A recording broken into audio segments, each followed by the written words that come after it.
ఉప్పు కర్పూరంబు ఒక్క పోలికనే ఉంటాయి. ఉప్పు కర్పూరంబు నొక్క పోలిక నుండు అని వేమన చెప్తారు. ఉప్పు తెల్లగానే ఉంటుంది, కర్పూరం తెల్లగానే ఉంటుంది. అగ్నిలో పడితే ఉప్పు చితపటలాడి గడిబిడి చేస్తుంది, అదే కర్పూరం అయితే చక్కని కాంతినిస్తుంది. అదే చెప్తున్నాడు వేమన.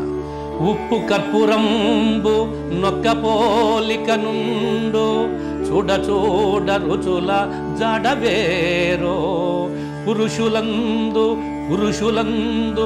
పుణ్య పురుషులు వేరయా విశ్వదాభిరామ వినురవేమా.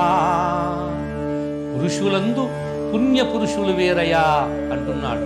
ఇక్కడ పురుషులు అంటే స్త్రీలు లేరా అనుకోవద్దు. పురుషులు అంటే స్త్రీ పురుషులు ఇద్దరూ వస్తారు.